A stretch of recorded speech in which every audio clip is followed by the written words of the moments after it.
जय हिंद दोस्तों, welcome back to the PYQ analysis session of Smart IAS Foundation. Analysis start करने से पहले सारे एस्पिरेंट्स को जो कल स्मार्ट आईएएस फाउंडेशन में फेलिसिटेशन के लिए आए थे, उन सबको एक बार फिर से कॉन्ग्रेचुलेशंस, बधाइयाँ। जो लोग नहीं आ पाए किसी भी वजह से, जिन वजहों से तुम्हें मालूम है, उनको भी ढेर सारी बधाइयाँ, कॉन्ग्रेचुलेशंस। और बाकी सारे वैसे स्टूडेंट्स जो अभी तैयारी कर रहे हैं, कल तुम लोगों ने भी पार्टिसिपेट किया ऑफलाइन, यहाँ सेंटर पे रहकर ऑनलाइन पार्टिसिपेट किया। Thanks to all of you. दूसरों की खुशियों में शामिल होना चाहिए, है ना। और सेलिब्रेशन हो गया, अब अपनी पढ़ाई में भी जुट जाओ।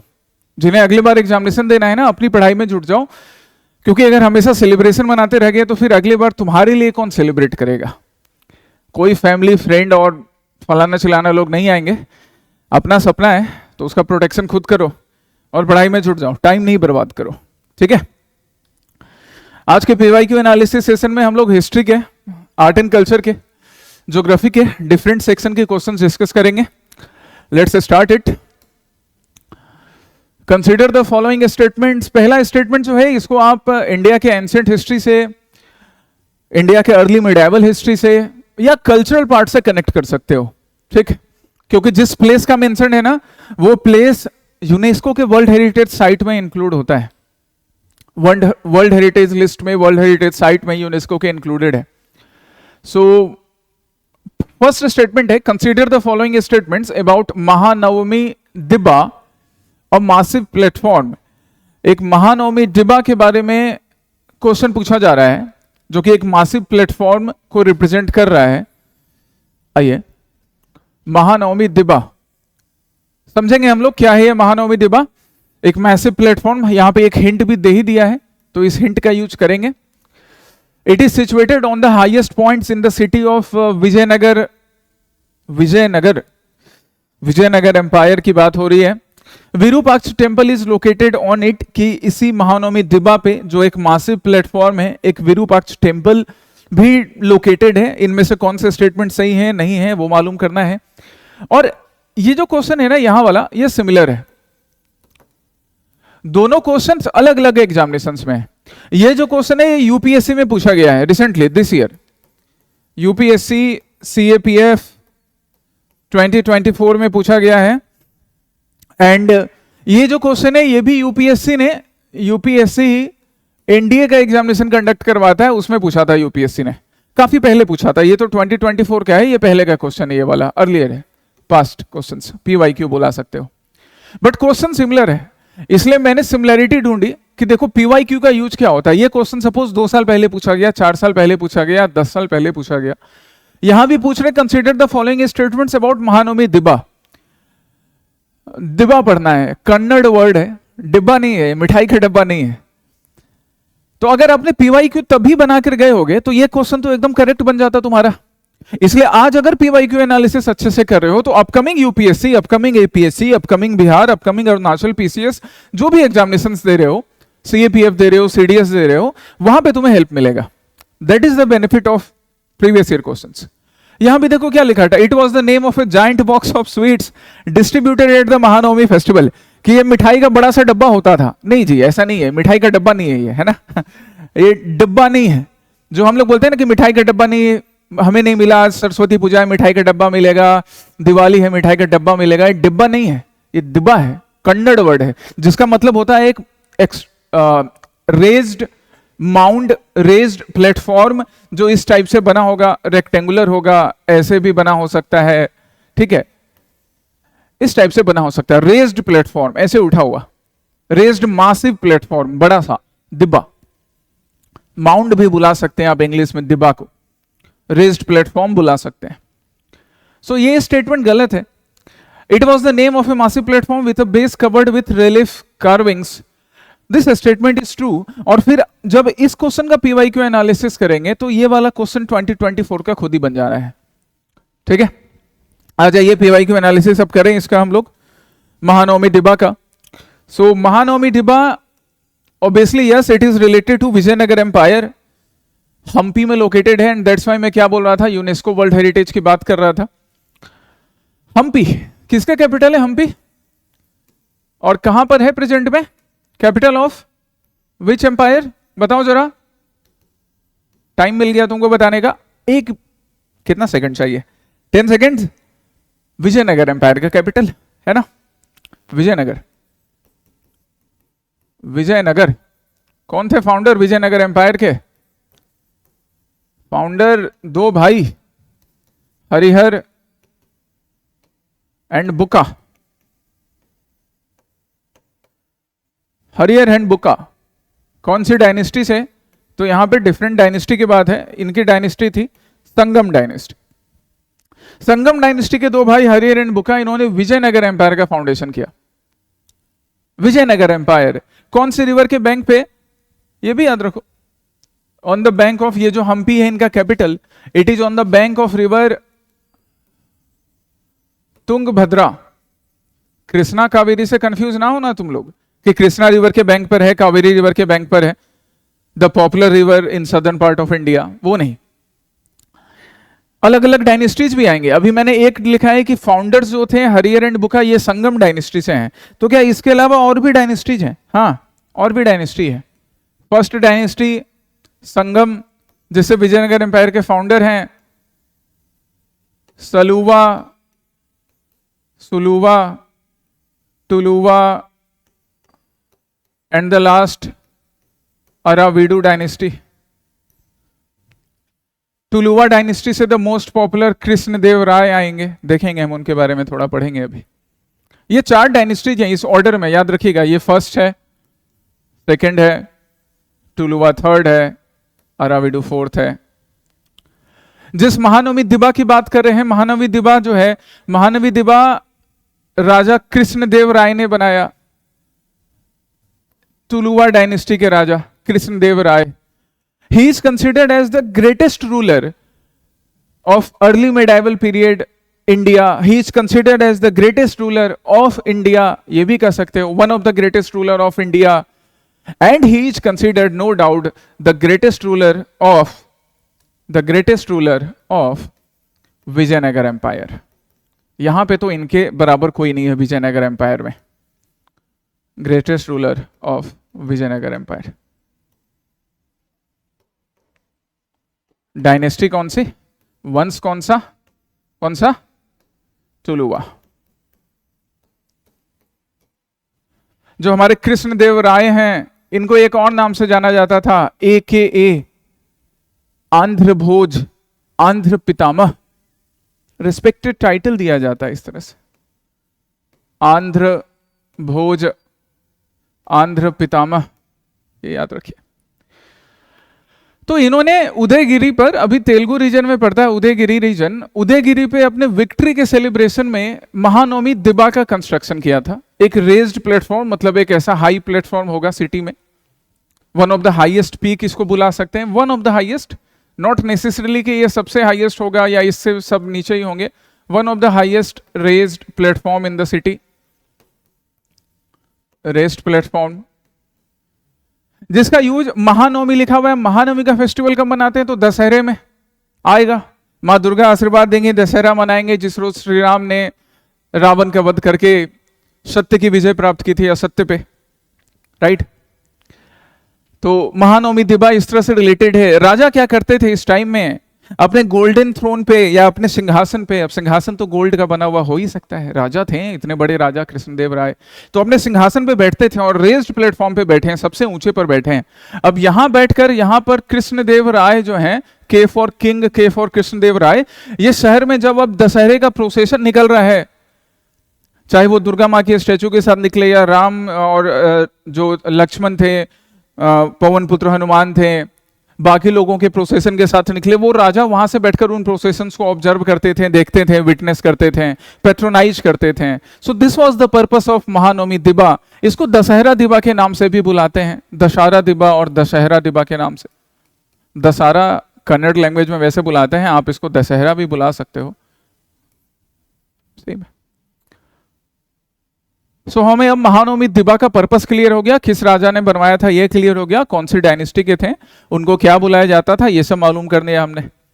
और भी कई कॉन्ट्रीब्यूशन है हमारे कृष्णदेव राय के, कृष्णदेव राय के और कॉन्ट्रीब्यूशन हमको देखने हैं। तो जो कृष्णदेव राय है ना, इनके कोर्ट में जैसे हम पढ़ते हैं कि इंडिया के एंशिएंट पीरियड में गुप्त रूलर्स में एक था चंद्रगुप्त द्वितीय, सेकंड, चंद्रगुप्त सेकंड, जिसे चंद्रगुप्त विक्रमादित्य भी बुलाते थे। उसके पास नवरत्न था, है ना, एक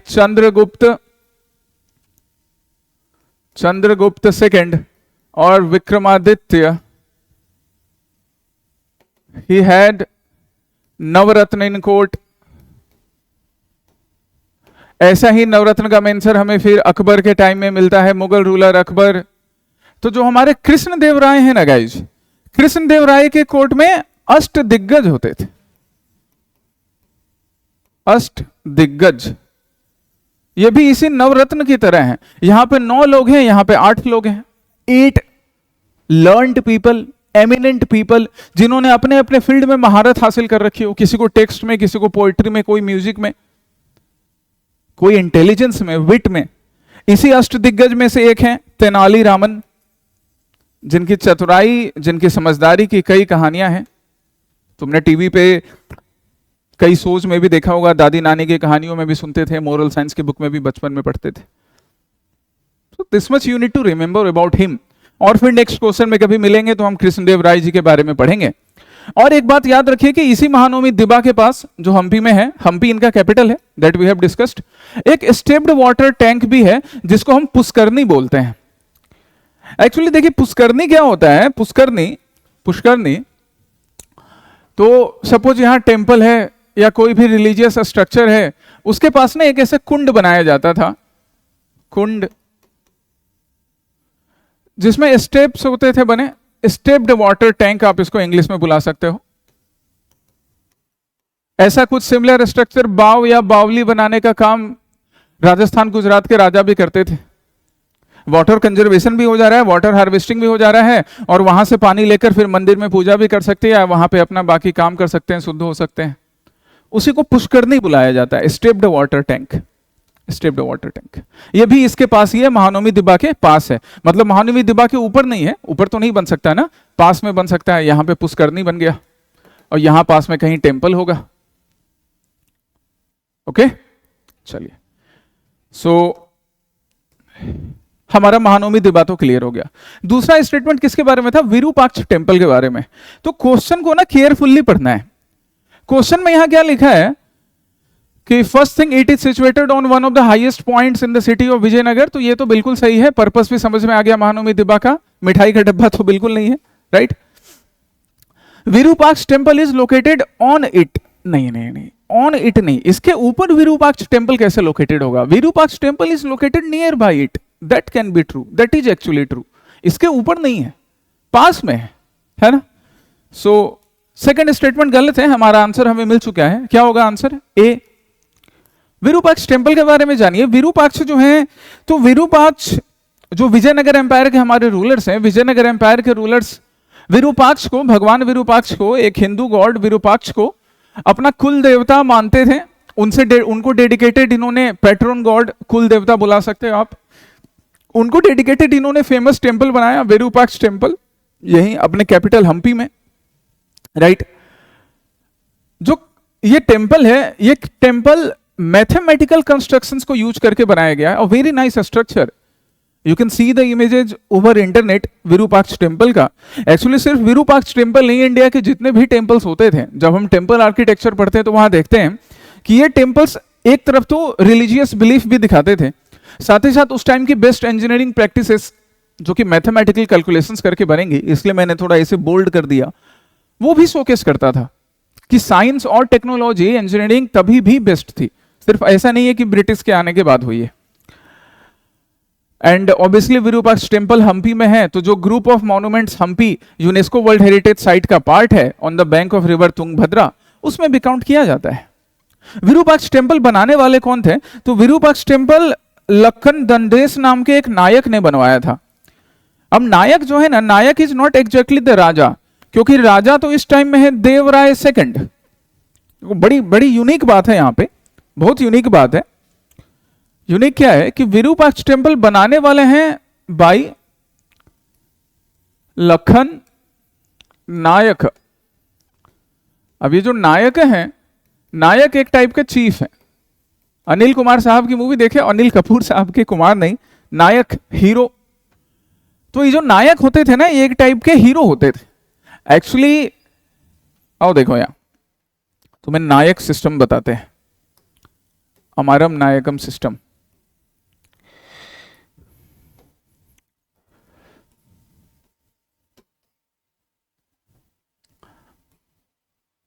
अमार नायक, और we can call it Amaram Nayakam system. Similar है, एक ही चीज है। तो यहां पे अमार क्या है? Amar is referring the part of territory,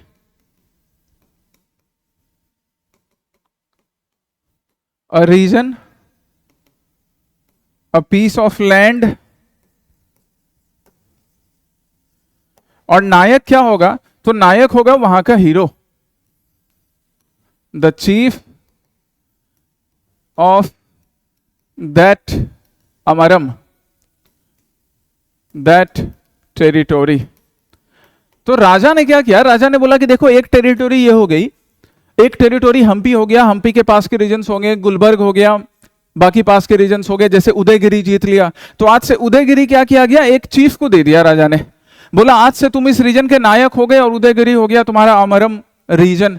तुम वहां पे क्या करना? एडमिनिस्ट्रेशन मेरे बिहाफ पे संभालोगे, जो रेवेन्यू कलेक्ट होगा साल में एक बार मुझे आकर पहुंचा देना। इसको अमार नायकम सिस्टम या अमरम नायकम सिस्टम बुलाया गया। ओके, नोट डाउन कर लीजिएगा इसको अपने बुक में, अपने नोटबुक में। आइए अब इस क्वेश्चन पे आते हैं। सो यहां पे जो विरूपाक्ष टेम्पल है वो वैसे ही एक नायक ने बनवाया था, जो देवराय सेकंड नाम के राजा के नायक थे।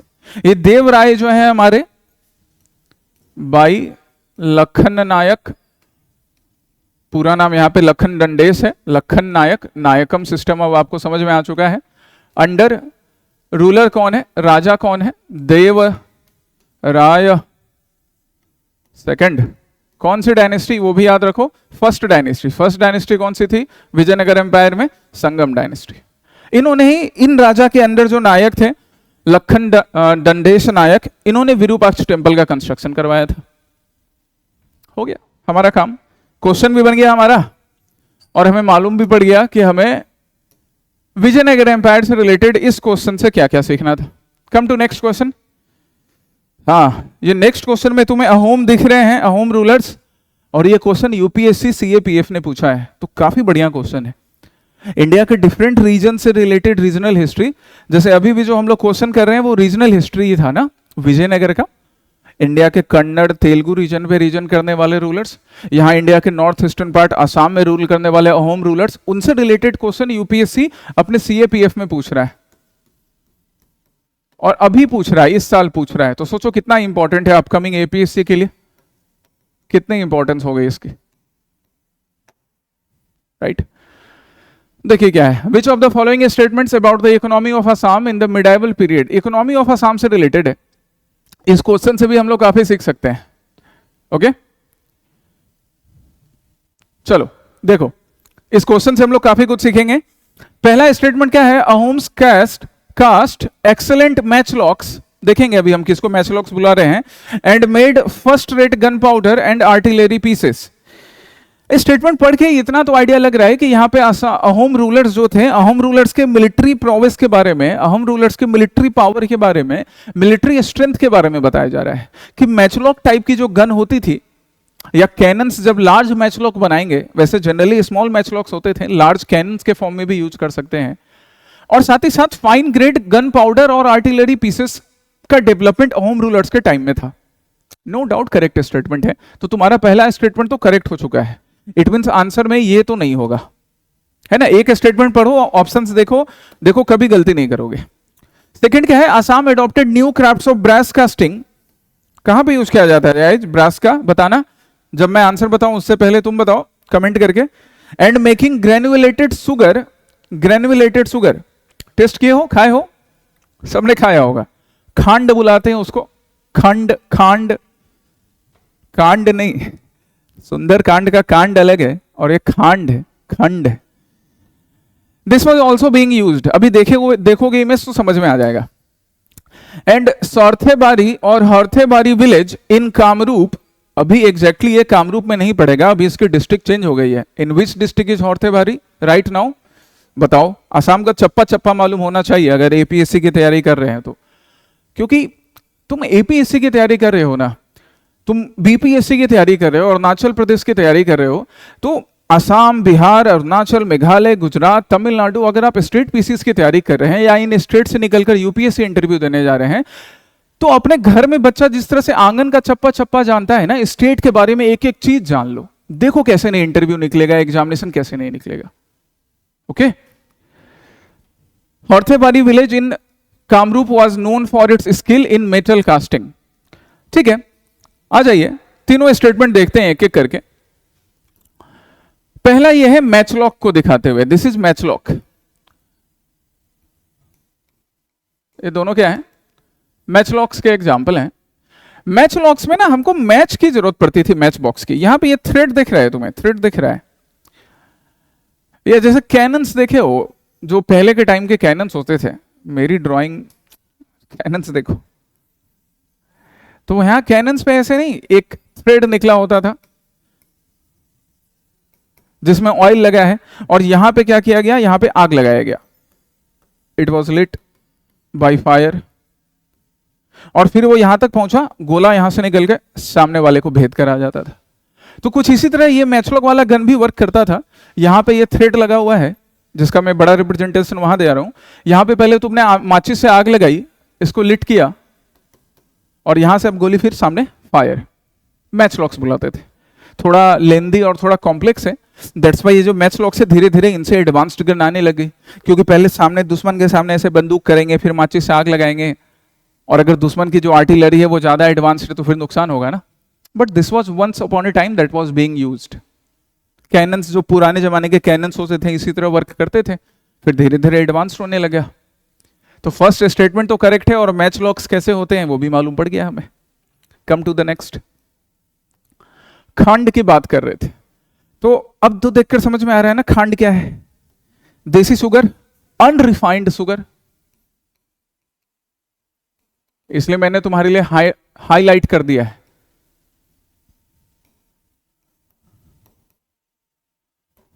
देसी sugar not exactly good, but unrefined form में जो शुगर बन रहा है उसको खांड बुलाते हैं,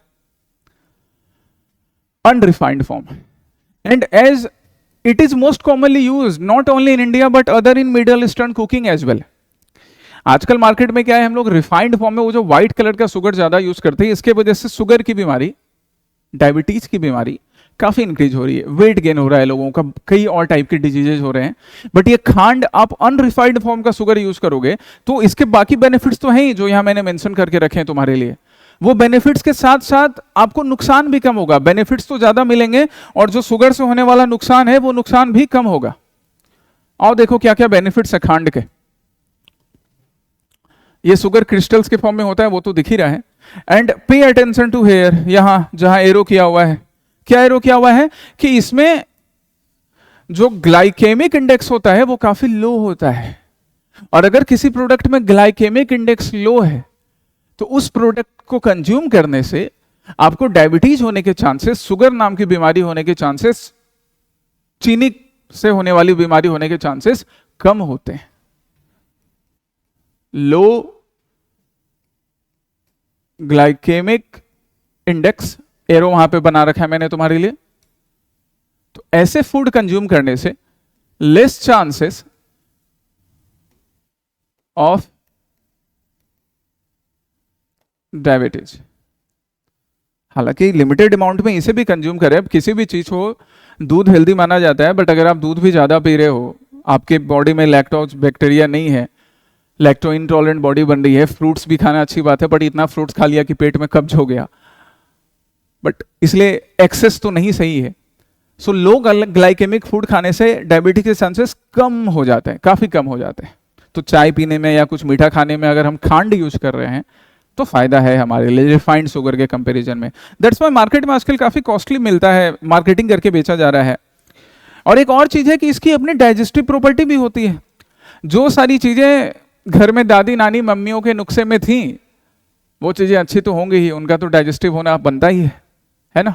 तो दादी नानी के माँ के नुस्खे हमेशा काम आते हैं, जिससे कफ में भी आपको हेल्प मिलेगा, गला खराब हो गया उसमें भी हेल्प मिलेगा।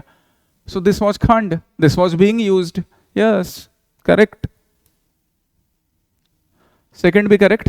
थर्ड स्टेटमेंट पे आ जाओ। थर्ड स्टेटमेंट है किसके बारे में? तो हॉर्थेवारी इंडस्ट्री क्या है, ब्रास मेटल इंडस्ट्री के बारे में स्टेटमेंट क्या था हमारा third. Come to this, Horthewari village in Kamrup, Kamrup लिखा है बट ये स्टेटमेंट को सही मानना है क्योंकि बस ब्रैकेट में लिखा है और वो भी रेफर कर रहा है कब का, medieval period of Assam, medieval period of Assam.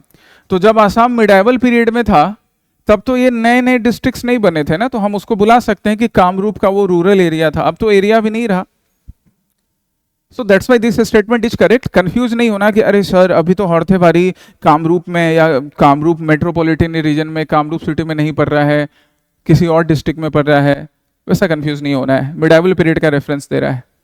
So it is known for its skill in metal casting. Let's see what is metal casting. अभी कौन से डिस्ट्रिक्ट में पड़ रहा है हॉर्थेवारी? इन विच डिस्ट्रिक्ट? देखो सामने दिख जाएगा कौन से डिस्ट्रिक्ट की बात कर रहे हैं।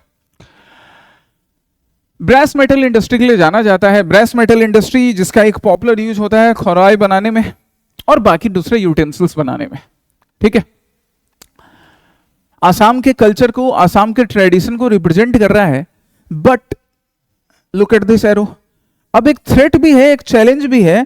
क्या चैलेंज है? कि the presence of brass, brass बनता किससे है, किसका एलॉय है बताओ जरा, मुझे मालूम होना चाहिए ना। हर किसी के घर में खराई होगा लेकिन बनता किससे ये नहीं पता है।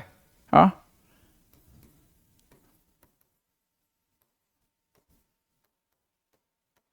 ये बताना है, ठीक है, मालूम होना चाहिए सब। तो अभी एक चैलेंज क्या है, इकोनॉमिक डिफिकल्टी फेस करना पड़ता है आर्टिस्ट्स को या जो लोग इस इंडस्ट्री से रिलेटेड हैं, कि सोर्स जो रॉ मटेरियल चाहिए बनाने के लिए, ब्रास मेटल वर्क्स के लिए, चाहे हॉरॉय बनाए या बर्तन बनाए, इन सब के लिए आपके पास वो रॉ मेटल कम पड़ रहा है। रॉ मेटल कम पड़ रहा है तो काफी चैलेंजिंग है, जिसके वजह से कॉस्ट हाई हो जाता है। जब कॉस्ट हाई है तो मार्केट में डिमांड नॉर्मल प्रोडक्ट के कंपैरिजन में कम होगा तो प्रॉफिट भी कम होगा। Think about it. इंटरव्यू में जाओगे ना तो वहां ऐसे क्वेश्चंस पूछे जा सकते हैं कि अच्छा भाई आप कहां से? तो मैं हॉर्थेवारी विलेज से। अच्छा, तो वहां पे क्या पॉपुलर है? तो तुम बताओगे कि ये चीजें पॉपुलर है, इन चीजों के लिए जाना जाता है। अभी क्या चैलेंजेज हैं तो मालूम होना चाहिए, एक चैलेंज है। कैसे इस चैलेंज को एड्रेस कर सकते हैं, that is your task. Government of Assam कुछ कर रही है इसके लिए या तुम क्या सजेस्ट कर सकते हो, that is your duty to find. And apart from this, look at this places as well. जैसा मैंने बोला ना कि घर के आंगन की तरह चप्पा चप्पा मालूम होना चाहिए, कोना कोना मालूम होना चाहिए। So know about this place. बन गया हमारा क्वेश्चन यूपीएससी का। 1, 2 and 3 all the statements are true. D, okay. चलिए come to next question. Barpeta वालों मालूम करो और बोरपेटा के आसपास क्या क्या है। Consider the following statements about Sanchi. कहां है सांची गाइज? इंडिया के central part, Madhya Pradesh. Going by information available, यहां पे देखो 6 स्टेटमेंट दिए हैं। एंड दैट्स व्हाई आई से ना कि क्वेश्चन पढ़ना सीखो, अपनी रीडिंग हैबिट बढ़ाओ, क्योंकि इट इज नॉट नेसेसरी कि हमेशा 2 स्टेटमेंट मिलेंगे, 3 मिलेंगे, कभी कभी 5, 6, 7, 8 स्टेटमेंट भी मिलेंगे। और रीडिंग स्पीड आपकी नहीं है तो फिर क्वेश्चन पेपर ही पूरा नहीं पढ़ पाओगे। Sir that's why reading speed, writing speed बढ़ाओ अपनी।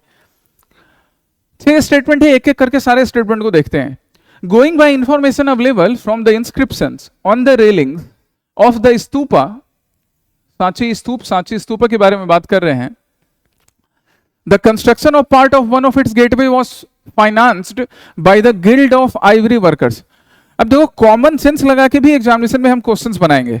जैसे जब इस स्टेटमेंट को मैंने पढ़ा तो इसमें क्या बोल रहा है कि जो कंस्ट्रक्शंस के लिए पैसे की जरूरत पड़ी थी, फाइनेंस जो था, तो राजा ने किया होगा। But guild of Ivory workers, Ivory क्या होता है? Elephant tusk, elephant teeth, tusk, काफी वैल्यूएबल, काफी प्रीशियस माना जाता है। हालांकि इसके वजह से एनिमल को हार्म होता है, तो बिल्कुल नहीं करना चाहिए। बट इसके प्रोडक्ट्स की डिमांड है, गवर्नमेंट अभी कंट्रोल करने की कोशिश कर रही है, but there was a time when it was very popular, in demand. So ivory workers का जो गिल्ड था, गिल्ड मतलब एसोसिएशन था, ग्रुप था, जो आइवरी रिलेटेड वर्क से रिलेटेड होते थे, जुड़े होते थे, उन्होंने भी पैसा डोनेट किया था इस सांची स्तूप को बनाने में। This kind of statement is too good to be true, कि बिल्कुल ऐसा हो सकता है। एक बड़ा स्तूप बन रहा था भगवान बुद्ध को डेडिकेटेड, तो कैसे वर्कर्स उसमें अपना कंट्रीब्यूशन नहीं देंगे। अभी अगर कोई बड़ा मंदिर बनेगा, कोई मस्जिद बनेगा, तो पास में अगर कोई पॉपुलर गिल्ड है वर्कर्स का, बिजनेसमैन का एसोसिएशन है, तो क्या वो डोनेशन नहीं देगा? बिल्कुल देगा। First is true. Second, in its original early form this stupa was plain, okay, in its original early form this stupa was plain except for the stone railings and the gateways which were richly carved। अब second statement में क्या बोल रहा है कि जब ये original form में था, इट मींस यहां कहना चाह रहा है एग्जामिनर तुमसे ये समझने के लिए कि ओरिजिनल फॉर्म में था और फिर धीरे धीरे उसमें डेवलपमेंट हुआ है अलग अलग सक्सेसिव स्टेजेस में। तो पहले जनरली ये प्लेन ही था एक्सेप्ट दिस पार्ट्स, रेलिंग वाला पार्ट और गेटवे वाला पार्ट। तो दिस इज अ पॉसिबिलिटी कि पहले प्लेन स्ट्रक्चर बनाया होगा, फिर कोई दूसरा राजा आया, उसने उसके ऊपर कार्विंग करवा दी, डेकोरेशन करवा दिया। हमारा घर भी वैसा होता है कि पहले हमने एक दीवार बनाई, वो प्लेन दीवार था, फिर हम नेक्स्ट जनरेशन को या छोटों को किसी को मन गया कि नहीं दीवार पे हम वर्क करवाएंगे, पीओपी का, प्लास्टर ऑफ पेरिस का, तो वर्क करवा दिया। This is also a general statement which can be true and yes it is true. Third, the panels on the 4 gateways contain sculptures only in the front and have no sculptures on the rear side। तो वो जो extreme वाली बात होती है ना कि जहां भी ऑलवेज मिले, ऑल मिले, ओनली मिले, तो ऐसे जो स्टेटमेंट होते हैं ना, इसके रॉन्ग होने के चांसेस ज्यादा होते हैं। जो तुमको हमेशा एक्सट्रीमिटी की तरफ ले जाए उसके रॉन्ग होने के चांसेस ज्यादा होते हैं, राइट। और एक बात क्या है कि 4 gateways only in the front उनके डिजाइन था, बैक साइड में या रियर साइड में डिजाइन नहीं था। यह हजम होने वाली बात नहीं होती है।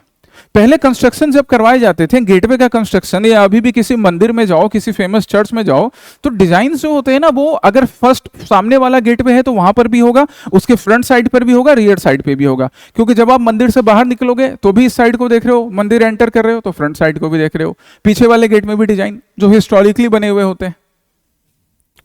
रॉन्ग, कॉमन सेंस से ही बन गया, आगे एनालिसिस से तो मालूम पड़ेगा ही।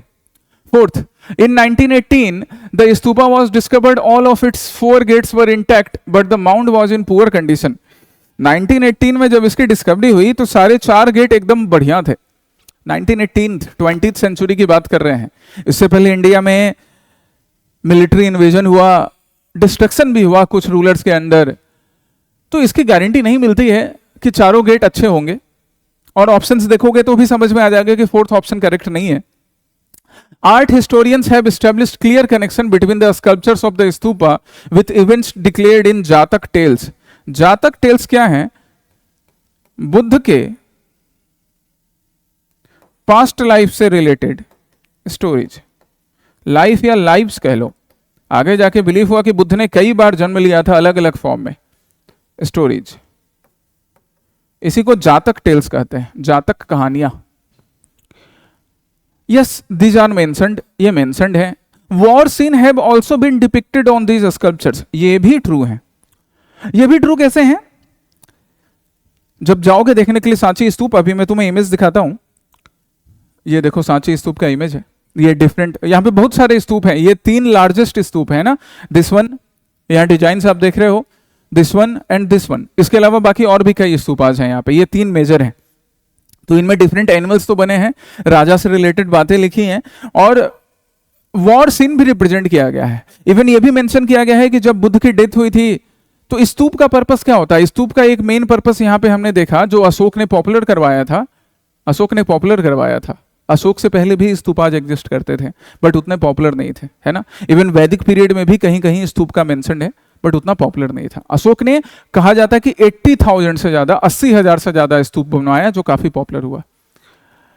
तो जब बुद्ध की डेथ होती है तो कहा जाता है कि उनके अस्थियों को लेने के लिए, बुद्ध के ही रिमेनिंग्स को, अस्थियों को उनके बाकी बिलोंगिंग्स को प्रिजर्व करके रखा गया है इन स्तूपास में, उसके लिए भी लड़ाई हो गई थी कुछ राजाओं में, तो ऐसे वॉर सीन भी रिप्रेजेंट किए गए हैं। So that's why that statement is also true, 6th is also true. By the way, जब हम लोग 1 से लेके 6 तक आ रहे थे तो हमें ये 3rd स्टेटमेंट दिखा था कि ये गलत है। जब 3rd स्टेटमेंट गलत है ना, तो देखो यहां एलिमिनेशन टेक्निक तुम्हारे काम आ चुकी थी।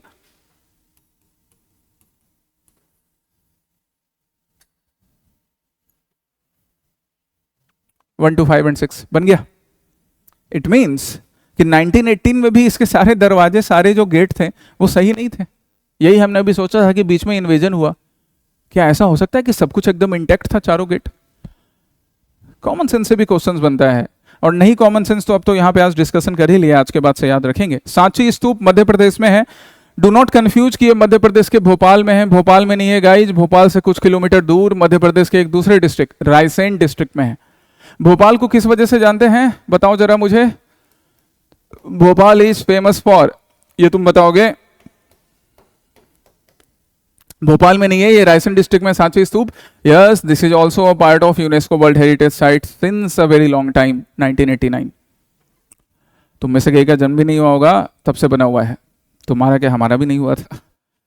It is believe to be originally commissioned, चलिए इसको ओरिजिनली किसने बनवाया था? ऐसा माना जाता है मौर्यन एम्पायर अशोक ने।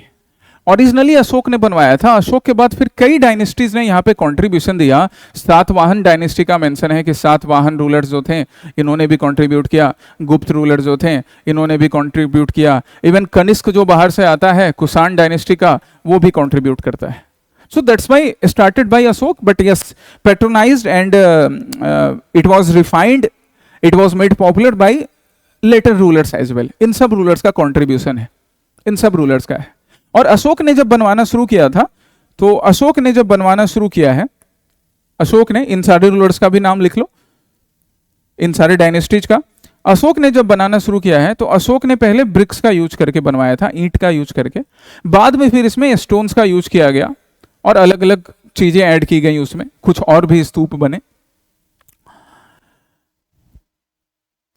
एक और चीज सांची स्तूप के बारे में कि 200 रुपए का नोट सबके पास है, अपने पॉकेट से निकाल के चेक करना। उसके रिवर्स साइड में क्या मेंशन है? सांची स्तूप, ये वाला इमेज जाके देख लीजिए 200 रुपए का नोट के पीछे। So this much we would remember.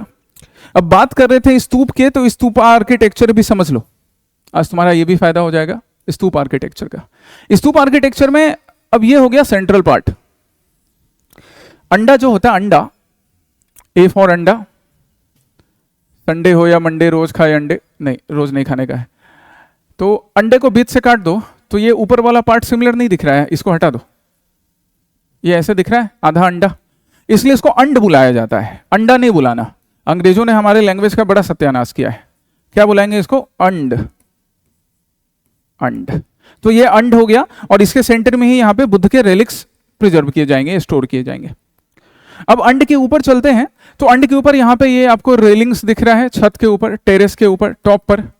तो ये जो टॉप रेलिंग्स हैं, टॉप रेलिंग्स हैं, टॉप रेलिंग छत पर, अंड के टॉप पर, इसको क्या बुलाते हैं गाइज? हर्मिका। क्या बुला रहे हैं? हर्मिका, मीन्स हर्मिक। और उसके ऊपर ऐसे छत्र लगा रहेगा, फ्लैग भी लगा रह सकता है, या उसमें बाकी स्ट्रक्चर्स यूज कर सकते हैं। टॉप पर, टॉप मोस्ट, इसको छतरी या छत्र बुलाएंगे, छतरी और छत्र, ठीक है, इसको छतरी और छत्र बुलाएंगे, जो टॉप मोस्ट हो गया कंस्ट्रक्शन। अब वापस नीचे आ जाइए। हिंदुइज्म में, और फिर ये प्रैक्टिस बुद्धिज्म में भी है, बाकी रिलीजन में भी है, कि पूजा करने के बाद एक चक्र लगाया जाता है। भगवान गणेश ने चक्र लगाया था, है ना, महादेव का और मां पार्वती का, प्रदक्षिणा बोलते हैं। तो ये अंड के चारों तरफ यहाँ पे प्रदक्षिणा पथ भी हो गया, प्रदक्षिणा लगाने के लिए प्रदक्षिणा पथ, सर्कम्बुलेटरी पाथ, ये हो गया सर्कम्बुलेटरी पाथ और प्रदक्षिणा पथ। एक अंदर भी है, एक बाहर भी दिख रहा है, ज्यादा भी हो सकते हैं, एक भी हो सकता है प्रदक्षिणा पथ। प्रदक्षिणा पथ को घेरने के लिए ये जो फर्स्ट बाउंड्री है, first boundary outside the and and covering प्रदक्षिणा पथ, इसको मेधी बुलाएंगे। बाउंड्री कवरिंग प्रदक्षिणा पथ क्या बुलाएंगे इसको guys? We call it Medhi. Medhi हो गया। और सबसे बाहर आ गए तो ये जो आउटर मोस्ट बाउंड्री है, outer most boundary,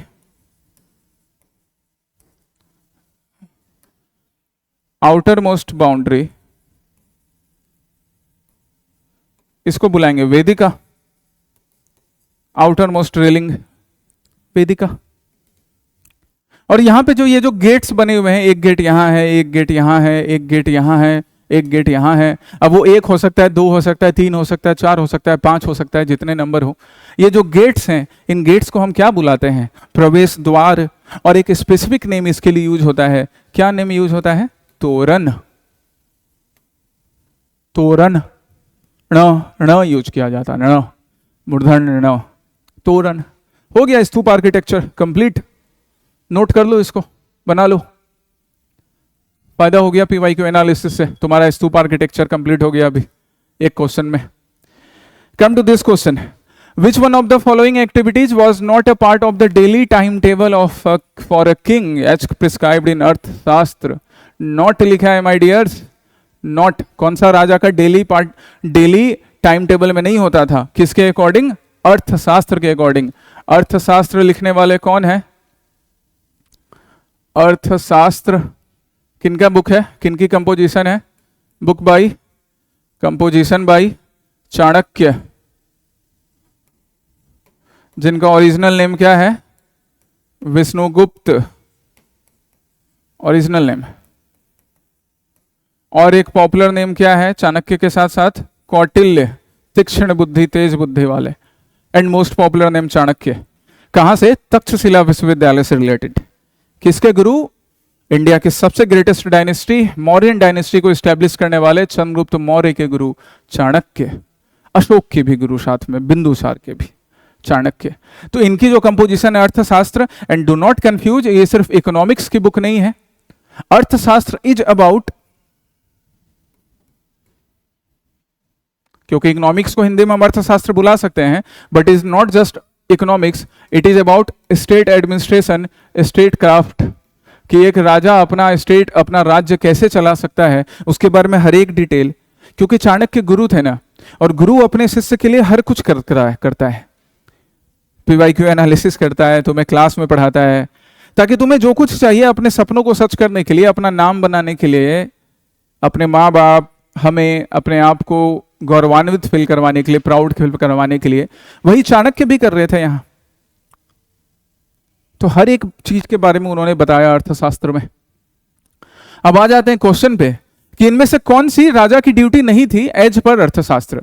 receive reports on defence. ये तो राजा की ड्यूटी होगी ना कि वो डिफेंस पे रिपोर्ट ले अपने मंत्रियों से। नहीं लेगा तो वो अपने राज्य का डिफेंस कैसे संभालेगा, अपने राज्य का प्रोटेक्शन कैसे करेगा, उसको बढ़ाएगा कैसे? तो ये तो बिल्कुल राजा की ड्यूटी है। मोदी जी लेते हैं ना अपने डिफेंस मिनिस्टर से, या जो भी राजा है वो तो लेंगे ही। नेहरू जी भी लेते थे, मोदी जी भी लेते हैं, हर कोई।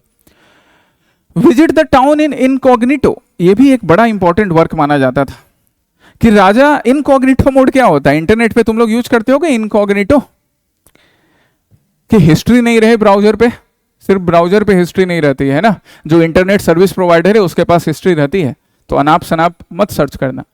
इंटरनेट सर्विस प्रोवाइडर के पास रहती है, सिर्फ ब्राउजर पे नहीं रहती है। इनकॉग्निटो, इनकॉग्निटो मतलब अपना भेष छुपाकर जाना, हिस्ट्री नहीं बताना, यही है। तो राजा क्या करता था? पहले अपना भेष बदलकर, अपना गेटअप चेंज करके अपने लोगों के बीच जाता था, ताकि उसकी कोई तकलीफ है तो उसके बारे में मालूम पड़ सके, लोगों का कुछ इशू है तो वो उसके बारे में मालूम कर सके। यही था इनकॉग्निटो मोड में राजा का अपने लोगों से मिलना। राजा राम भी जाते थे, अशोक भी जाता था, चंद्रगुप्त मौर्य भी जाता था, अकबर के बारे में भी मेंशन है कि वो भी इनकॉग्निटो मोड में जाता था। तो देखो अकबर ने भी अर्थशास्त्र से सीखा कि नहीं सीखा? चलिए, अब भले उसने उसके क्रेडिट उसको अर्थशास्त्र को दिया नहीं। कई ऐसे लोग होते हैं कि गुरुओं से सीखते तो हैं, बट ठीक है, क्रेडिट देना नहीं देना इट्स नॉट नेसेसरी। चाणक्य ने भी बहुतों को सिखाया, चंद्रगुप्त मौर्य ने दिया, तो चंद्रगुप्त मौर्य मौर्यन डायनेस्टी का फाउंडर बनता है। चलिए छोड़िए उस बात को। Visit the town in incognito, ये तो क्लियर है। सी क्या है? रिसीव रेवेन्यू इन कैश, कि राजा क्या करेगा? रेवेन्यू भी रिसीव करेगा कैश में। ये राजा की ड्यूटी नहीं है, ये राजा की फाइनेंस मिनिस्टर का ड्यूटी है। अभी मोदी जी सबसे आकर बोलते हैं कि ये जीएसटी लाओ, इनकम टैक्स लाओ, नहीं, उन्होंने अपॉइंट करके रखा है फाइनेंस मिनिस्ट्री को और फाइनेंस मिनिस्टर को, या प्रेसिडेंट ने अपॉइंट करके रखा है फाइनेंस मिनिस्टर को, तो वो फाइनेंस मिनिस्टर की ड्यूटी है, वो राजा की नहीं है। डी क्या है, consult his council of minister, तो ये तो राजा करेगा ही करेगा। इनमें से ए, बी और सी ये राजा की ड्यूटी थी, और सी जो है रिसीव रेवेन्यू इन कैश या रिसीव रेवेन्यू इन काइंड, वो राजा की ड्यूटी नहीं है। राजा खुद रेवेन्यू नहीं रिसीव कर रहा है, वो रेवेन्यू मिनिस्टर से मिलेगा।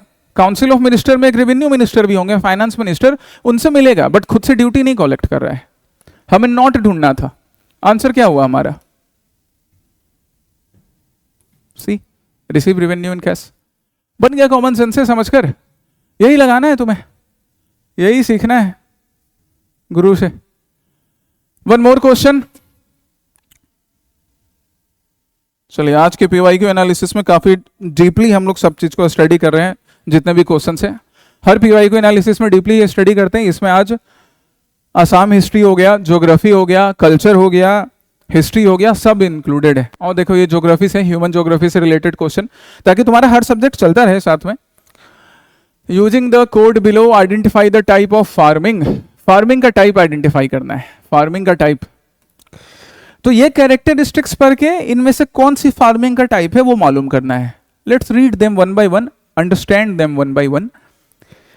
द प्रोड्यूस इज कंज्यूम्ड, मतलब जो प्रोडक्शन हो रहा है वो production entirely consumed by the family और mainly consumed by the family who work in the land और tend the lively stock.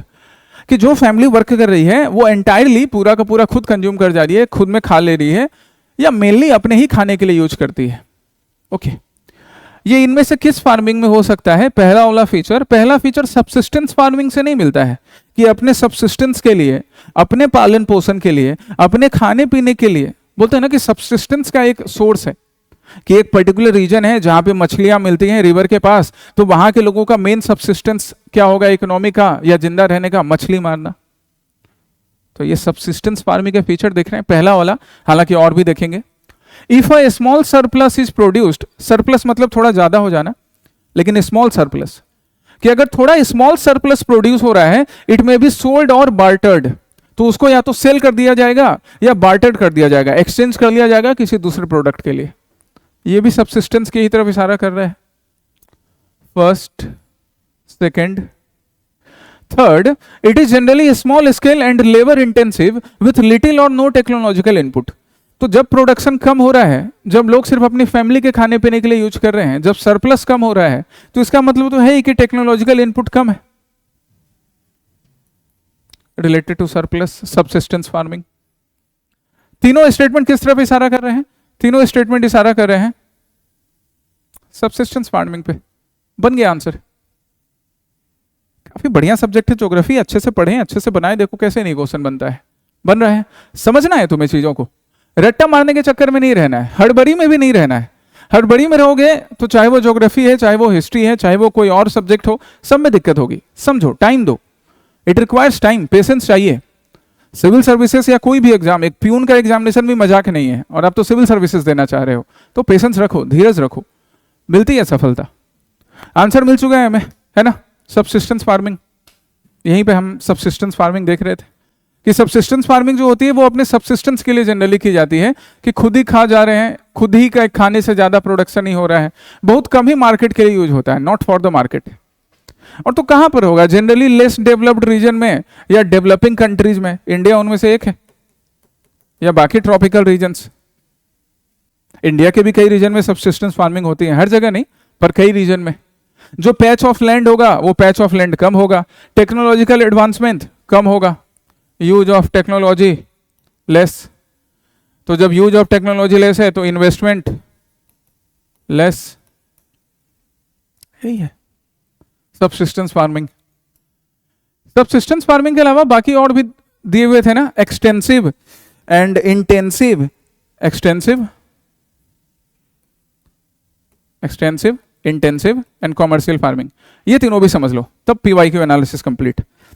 Extensive farming सबके लिए मैंने तुम्हारे लिए नोट्स भी बना दिए हैं, घबराने की जरूरत नहीं है। सब्सिस्टेंस तो देख लिया मैंने, इंटेंसिव भी है, एक्सटेंसिव भी है, और इंटेंसिव एक्सटेंसिव समझ लेंगे तो कॉमर्शियल खुद आ जाएगा। इंटेंसिव फार्मिंग का ही एक और डेवलप्ड रूप कॉमर्शियल फार्मिंग, जहां हर कुछ कॉमर्शियल पर्पज से किया जा रहा है, कॉमर्शियल फार्मिंग। इंटेंसिव फार्मिंग, देखो इंटेंसिव फार्मिंग मतलब कोई भी चीज इंटेंस फॉर्म में करना है। इंटेंस फॉर्म में करना है मतलब भैया हमको प्रोडक्शन बहुत चाहिए, तो यील्ड जो है वो हाई यील्ड निकलेगा, ज्यादा प्रोडक्शन होगा, मोर प्रोडक्शन। मैक्सिमम आउटपुट, और मैक्सिमम आउटपुट के लिए क्या चाहिए? लेबर इंटेंसिव चाहिए कि नहीं लेबर? अब चाहे आदमी से काम करवाओ, रोबोट से काम करवाओ। कैपिटल इंटेंसिव, पैसा भी तो चाहिए, लेबर को क्या दोगे? रोकड़ा, टका, पैसा, रुपया, रोबोट से भी, इंसान से भी। Heavy use of fertilisers and pesticide, क्योंकि फर्टिलाइजर ज्यादा यूज करेंगे, पेस्टिसाइड ज्यादा यूज करेंगे, तभी तो प्रोडक्शन ज्यादा होगा, यही किया जाता है। बट इससे इसका एनवायरमेंटल इंपैक्ट भी पड़ेगा। एनवायरमेंटल इंपैक्ट ऐसा पड़ेगा कि अगर रेगुलरली एक ही टाइप के क्रॉप्स ग्रो करते जा रहे हैं, अगर देखो क्या है, इंटेंसिव फार्मिंग कर रहे हैं लेकिन ये ध्यान नहीं रख रहे कि पेस्टिसाइड्स काफी डाल दिया, फर्टिलाइजर काफी डाल दिया, एक ही टाइप के क्रॉप्स जो है वो उगा रहे हैं, क्रॉप्स रोटेशन नहीं कर रहे हैं, एनवायरमेंटल इंपैक्ट तो पड़ेगा ही ना गाइज, अनसस्टेनेबल होगा ही आगे जाकर। यही है इंटेंसिव फार्मिंग के फीचर। तो अगले बार कभी एग्जामिनेशन में तुमसे इंटेंसिव फार्मिंग पूछ सकता है। आज के बाद से तुम बनाओगे वो क्वेश्चन, बनाओगे कि नहीं? हाँ या ना? एक्सटेंसिव फार्मिंग, इंटेंसिव से थोड़ा जुदा एक्सटेंसिव फार्मिंग। एक्सटेंसिव फार्मिंग में जनरली यील्ड मतलब प्रोडक्शन लेस होता है as compare to intensive farming.